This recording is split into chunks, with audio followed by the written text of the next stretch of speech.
പൊതുജനങ്ങൾക്ക് സായാഹ്നങ്ങൾ ചിലവഴിക്കാൻ ഗ്രാമത്തനിമയിൽ മനോഹരമായ പാർക്കൊരുക്കി പാട്യം പഞ്ചായത്ത്. പാട്യം വില്ലേജ് ഓഫീസിന് സമീപമായാണ് മനോഹരവും വിശാലവുമായ സീറോ പാർക്ക് ഒരുക്കിയിരിക്കുന്നത്. K P Mohan MLA park നാടിന് സമർപ്പിച്ചു.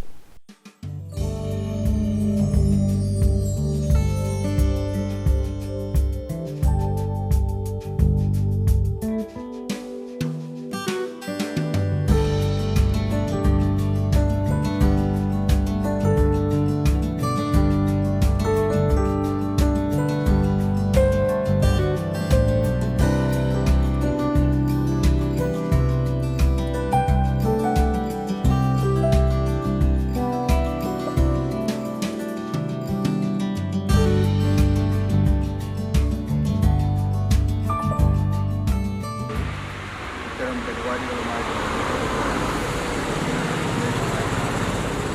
നമ്മുടെ പ്രദേശമാകെ ഏറ്റവും സുന്ദരമായ പ്രദേശമാണ്.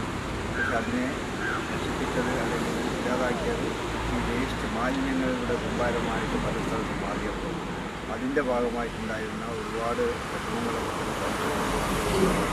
ഇത്തരത്തിലൊരു പരിപാടിക്ക് തുടങ്ങുന്നത്.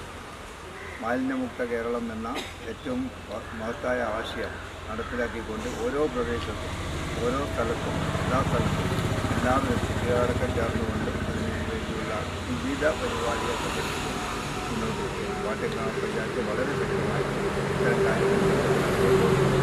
ഉദ്ഘാടന ചടങ്ങിൽ പഞ്ചായത്ത് പ്രസിഡന്റ് NV ഷിനിജ അധ്യക്ഷയായി. പ്രശസ്ത ശില്പി വത്സൻ കൂർമ കൊല്ലേരി മുഖ്യാതിഥിയായി. Panchayat vice president KP Pradeep Kumar, വികസന standing committee chairperson T Sujatha, Suchitwa mission RP Suresh Kumar, Haritha mission RP Balan Vayaleri, panchayat secretary Sujith Kumar Payyampalli, panchayat assistant secretary N Usha തുടങ്ങിയവർ സംബന്ധിച്ചു. Panchayat health inspector N Kamala ശുചിത്വ പ്രതിജ്ഞ ചൊല്ലി. മാലിന്യമുക്ത നവകേരളം ജനകീയ ക്യാമ്പയിന്റെ ഭാഗമായാണ് പഞ്ചായത്തിന്റെ നേതൃത്വത്തിൽ മനോഹരമായ പാർക്ക് പാട്യത്ത് ഒരുക്കിയിരിക്കുന്നത്. പാട്യം വില്ലേജ് ഓഫീസിന് സമീപമായി പഴശ്ശി ഇറിഗേഷൻ വകുപ്പിന്റെ 4 സെന്റ് സ്ഥലത്താണ് വ്യത്യസ്തമാർന്ന ചെടികളും ഇരിപ്പിടങ്ങളും ഊഞ്ഞാലുകളുമൊക്കെ ഒരുക്കി പാർക്ക് നിർമ്മിച്ചിരിക്കുന്നത്. പ്രശസ്ത ശില്പി വത്സൻ കൂർമ കൊല്ലേരിയുടെ നേതൃത്വത്തിലാണ് പാർക്കിന്റെ സൗന്ദര്യവൽക്കരണ പ്രവൃത്തികൾ നടത്തിയിരിക്കുന്നത്. പാഴ്വസ്തുക്കൾ സൃഷ്ടിപരമായ രീതിയിൽ ഉപയോഗിച്ച് ഹരിതാഭമാക്കിയിരിക്കുകയാണ് ഈ പാർക്കിനെ. ഇനി പ്രദേശവാസികൾക്ക് ശുദ്ധവായു ശ്വസിച്ചും പച്ചപ്പ് അനുഭവിച്ചും സായാഹ്നങ്ങൾ മനോഹരമാക്കാം. മാലിന്യത്തിൽ നിന്ന് നിർമ്മിച്ച കരകൗശല വസ്തുക്കളും ശില്പങ്ങളും കൊണ്ട് പാർക്കിനെ കൂടുതൽ അലങ്കരിക്കാനുള്ള തയ്യാറെടുപ്പിലാണ് പഞ്ചായത്ത്. ഗ്രാമിക ന്യൂസ്, കൂത്തുപറമ്പ്.